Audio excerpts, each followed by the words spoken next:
Before we talk about the tracks, let's take a look at what I just got. This is my first Valinton set since around 1994 and I'm really excited to have one again. I bought it for Patrick's and my body build on the Battle of Kursk. I'll do an inbox review on this set as soon as possible.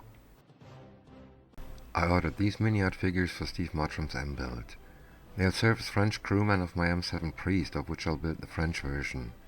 I'll do a review on them too. And here we have the box art of the Unitrack links for the T-34 family, which means they can also be used on the SU-85 and the SU-122. These are the Wafer type Halved tracks. I'll show you what I mean in a second, but let's take a closer look at the box. Here you can see the vehicles that belong to the T-34 family and for which these tracks can be used. On one side there's some advertising for more Unitrack link kits. And on the other side is a description of the content of the box. There are 176 parts in this box and we'll take a closer look now. The back of the box tells us how many links are necessary to build one track. 36 links each of the different links. That makes 72 links per track, 144 links altogether. It's the same for all three tanks, which is not amazing since they share the same lower hull and running gear.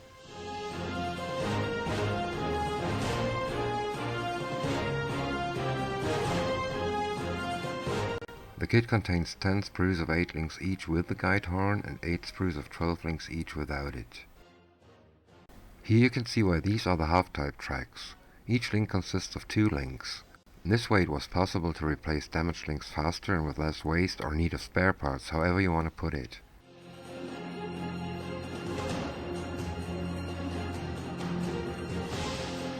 What I can say at a glance is that the detail on the links looks very nice and crisp. A closer look reveals some detail I didn't notice at first sight. There are cast numbers on the outside of the track links with the guide horns. Here you can see how large the pins are with which the links are to be connected. That seems to be much better than on the AFV Club T-34 tracks I assembled recently. The inside of these links shows more cast or serial numbers. They are tiny but readable. I hope they'll still be visible after weathering and applying dust and mud. It would be a shame if all of them were covered with dirt.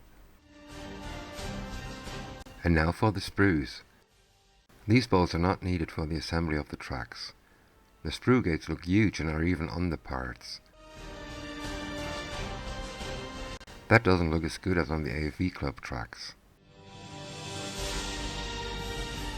Since I only used these knives for cleaning up the AFV Club track links, I want to do it the same way with these links.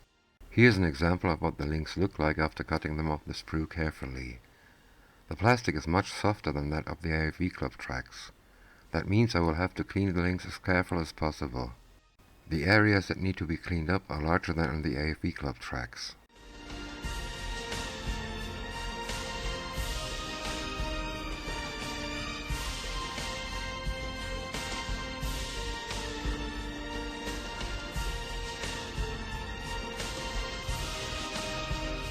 This is the result of holding this link as tight as I usually hold parts while I'm cleaning them.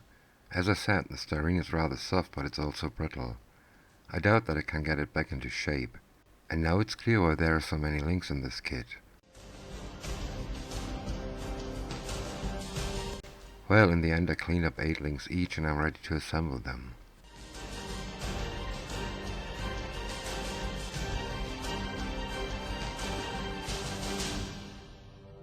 The larger pins, of which I thought there might be an advantage, proved to be a disadvantage.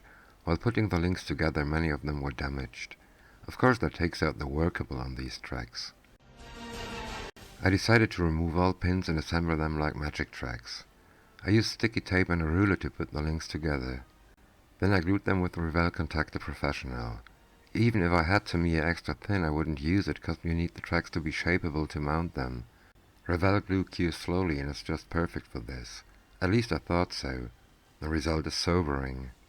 The styrene reacts strongly to the glue, and since there were tiny gaps, the contactor seeped through to the tape and damaged the track's detail. Is that all? I hope I can achieve a better result with another attempt.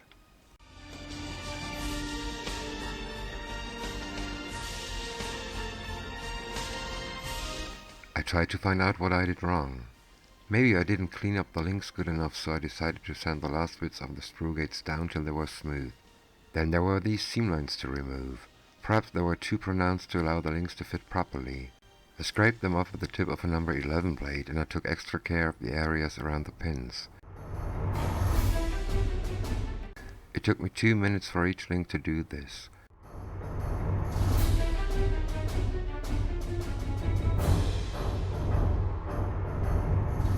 And then the tracks aren't even assembled. Would that be worth it? Then I put the links together in the only way that makes sense. Put one link above the other and press down gently. The click was clearly audible, so it should be okay now. Only it isn't. These two track links are kinda workable, but the upper pin is at least slightly damaged again. I tried to put the links together one side first and then the second side. It didn't work at all. There aren't many different ways to assemble these tracks, so we have to put up with it or we don't buy this kit. Since I've already bought it, I'll get back to my second attempt and cut off all the pins.